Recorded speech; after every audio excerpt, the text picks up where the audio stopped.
Hello people, welcome to VJ Tech Talks. One of the best IT training institute ஆன caution food கம்பெனியில் பார்த்தீங்கன்னா server சைடில் பெரும்பாலும் use பண்ணக்கூடிய மைக்ரோசாஃப்ட் ப்ராடக்ட் ஆன .NETன்ற ஒரு கோர்ஸ் பார்த்தீங்கன்னா நான் லேர்ன் பண்ணிட்டு இருக்கேன். ஸோ அதில் டே பை டே நான் என்னென்ன கற்றுக்கிறனோ அதை நம்மளோட யூடியூப் சேனலில் பார்த்தீங்கன்னா ஒரு வீடியோவாக நான் யூஸ் பண்ணி போஸ்ட் பண்ணிருக்கேன். ஸோ அதெல்லாமே பார்த்து தெரிஞ்சுக்கோங்க. ஸோ அந்த வகையில் இன்னைக்கு நம்ம என்ன டாபிக் பற்றி பார்க்க போகிறோம் அப்படின்னா .NETன்ற ஒரு டெக்னாலஜி தான் C# ஒரு ப்ரோக்ராமிங் லாங்குவேஜ் ஸ்டாக்ன்ற டாபிக் பற்றி பார்க்க போகிறோம். ஸோ ஸ்டாக்னா என்ன அப்படின்றது பார்த்தீங்கன்னா இப்போ ஒரு அட்டை பாக்ஸ் ஒன்று எடுத்துக்கிறோம் அப்படின்னா அந்த அட்டை பாக்ஸ்க்குள்ளே நான் வந்து 5 புக்கு நம்ம எடுத்து வைக்கிறோம். ஸோ அந்த 5 புக்கு வைக்கும்போது ஃபஸ்ட்டு ஒரு புக்கு எடுத்து வைக்கிறோம், அதுக்கு மேலே ரெண்டாவதாக ஒரு புக்கு வைக்கிறோம், அதுக்கு மேலே மூணாவது, அந்த நாலாவது, 5. ஸோ 5 புக்கும் பார்த்தீங்கன்னா 1 பை 1 மேலே அடுக்கி வைக்கிறோம். ஸோ அப்படி அடுக்கி வைக்கும்போது எனக்கு 1வது புக்கு திரும்ப வேணும் அப்படின்னு இருக்கும்போது நம்ம எடுக்கும்போது டைரெக்டாக அந்த 1வது புக்கு வெளில எடுக்க முடியாது.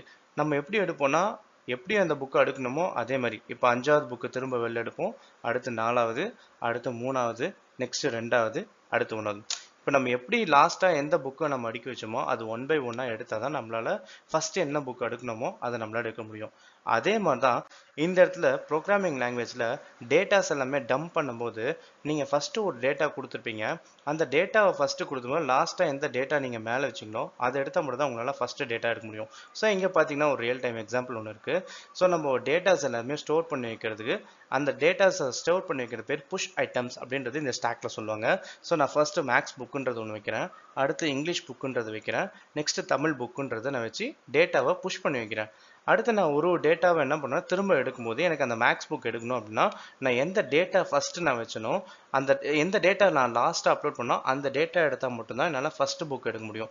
ஸோ அந்த வகையில் நான் லாஸ்ட்டாக வச்ச தமிழ் புக் எடுக்கிறேன், அடுத்து இங்கிலீஷ் புக் எடுக்கிறேன், நெக்ஸ்ட் மேக்ஸ் புக் எடுக்கிறேன். ஸோ இந்த ஆர்டர் பேர் என்னன்னு சொல்லுவாங்கன்னா லாஸ்ட் இன் ஃபர்ஸ்ட் அவுட் ஆர்டர்னு சொல்லுவாங்க. ஸோ ஸ்டாக்னாலே LIFO அப்படின்னு தான் சொல்லுவாங்க, அதாவது லாஸ்ட் இன் ஃபர்ஸ்ட் அவுட். நீங்கள் எந்த புக்கை லாஸ்ட்டாக வைக்கிறீங்க, எந்த டேட்டாவை லாஸ்ட்டாக நீங்கள் டம்ப் பண்ணுறீங்களோ அந்த டேட்டா எடுத்தால் மட்டும்தான் உங்களால் ஃபர்ஸ்ட் டேட்டா உங்களால் யூஸ் பண்ண முடியும். ஸோ இதுதான் வந்து C# ஸ்டாக்ன்ற சொல்லுவாங்க. ஸோ இந்த ஸ்டாக்ல நமக்கு தெரிஞ்சுக்க வேண்டிய பாயிண்ட்ஸ் என்ன அப்படின்னு பார்த்தீங்கன்னா இந்த கான்செப்ட் ஆஃப் அதாவது இந்த ஸ்டாக்ன்றதை வந்து என்ன மாதிரி இந்த எலமெண்ட்ஸ் அரேஞ்ச் பண்ணுறாங்கன்னா லாஸ்ட் இன் ஃபர்ஸ்ட் அவுட்ன்ற ஆர்டர் தான் வந்து அரேஞ்ச் பண்ணுறாங்க.